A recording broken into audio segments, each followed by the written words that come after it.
Hello everyone, welcome back to the shed. I'm going to start doing a little series on my 3D printing endeavours. At the moment, both printers, surprisingly, are working. I don't know why. I'm currently printing. I'll show you what these are going to be in a bit, but they're not perfect, but they're slowly working. I do have a new control board on the way for this. I tried to find the power switches, was suggested it in a comment in my last video, but I couldn't find it. But then suddenly it decided to start working. It was quite funny actually, because this one worked, managed to print for an entire day. Then this one stopped working. It had a leveling issue, which it's never had before, so I got that fixed. Right. Then this one stopped working again. It's like the gremlin was hopping back and forth between them, but now they sort of seem to be working.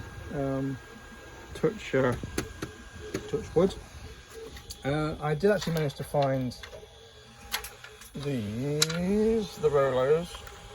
So that was the first one that the Ender 5 Plus printed, and after a bit of tweaking I got it to print that one, which is better but still not perfect. This is what led me to believe I've got over extrusion, even after I recalibrated it and did all the calculations and everything. And then this is the one that I managed to get it to print when I reduced the flow to 75%. But at the minute it's printed a couple of things at 100% flow, and this current print is on 100%, and it's not been doing too badly. The ultimate test, when I can get some more filament or just swap that one over into that one, is redoing the astromech print. Yeah, so that's good. So what I've been working on, I've got a convention in October, MCM Comic Con. That's something I try to go to regularly. Went to the one in May, and I was going to take my Mandalorian, but it's a bit of a pain to take, and I've taken it for the last like 3 or 4 cons, and I'm not bored of it, but it's, you know, I wanted something a bit easier. So I have a couple of Star Trek uniforms, and I wanted to add some accessories to it. So I have a phaser rifle. This is not a screen accurate reproduction. I got it for free on Thingiverse.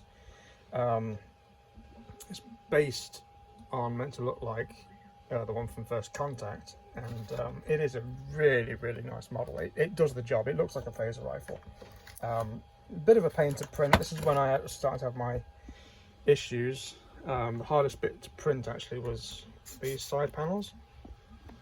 And while I'm on the subject, so I've been trying to use this putty, okay, and I realise I've got a lot more sanding to do, but in some videos, mostly American, I've seen people have this, like, it's almost like a toothpaste body filler, and I have not been able to find any in the UK, or if it is, it's like a tiny little thing for like £20. So if anyone can recommend any decent filler that would do the job, I'd be very grateful, because I've tried the filler spray obviously on this, I've tried the putty, I've tried using the 3D printer resin, which works, but when you've got some quite deep layer lines to fill, it can be a bit of a pain. But it's quite light. It's got a metal rod in it, actually 2 metal rods, because I couldn't find one that was long enough, but it's just a nice rifle to have. And it also comes, I was putting it together and I thought I'd broke it, because on one of the images it says this bit moves, and it showed you printing all the hinges and everything. I thought, I don't want to do that. I thought I found the static version, but when I was gluing it together and sanding it, I do it one hand, this popped out. I thought, oh crap, I've broken it.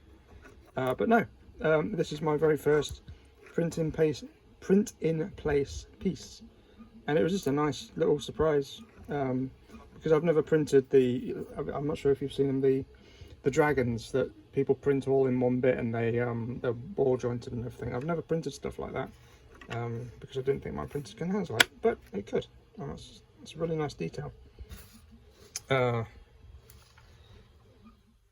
so it's going to be mostly silver. The front end is going to be black. That little diamond, that little bit there is going to be yellow, and then the rest of it's going to be silver. Continuing on with the Star Trek theme, I have a tricord. I do actually have also a smaller phaser which I bought from Etsy, which is quite nice. I just need to try and find a holster for that, because otherwise I've got to leave it behind. And this tricord is quite nice. Yeah, so I've just got to sand it down, paint it, add the details in it. It's not going to have lights or anything in it. And then this is a really nice addition, the holster for it. This adds a bit of like interest to the Star Trek cosplay.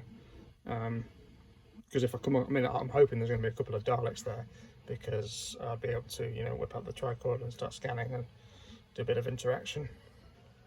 And then not last minute, but I was watching some Stargate clips, and I thought, you know what, I'd really like to do a Stargate cosplay. And I was looking up the costume. It's not that hard to get something that looks approximate to the Stargate uniform, but the real issue would be the gun, the P90s they use.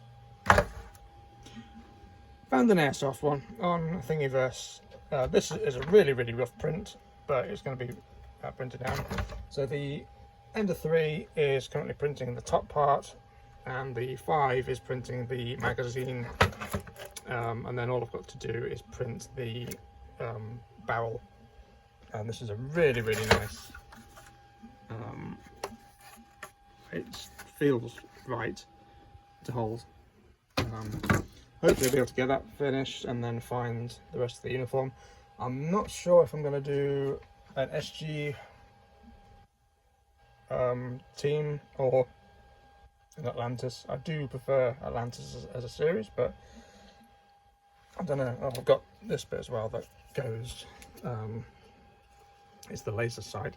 The only thing this doesn't come with is the light on the side, so I might need to make that myself, either 3D print it or kit bash it or something. But yeah, there's nothing really else going on at the minute. Yeah, so any help with the filler, the putty, or any alternate things would be very helpful. Hope you guys enjoyed this video, and thank you very much for watching.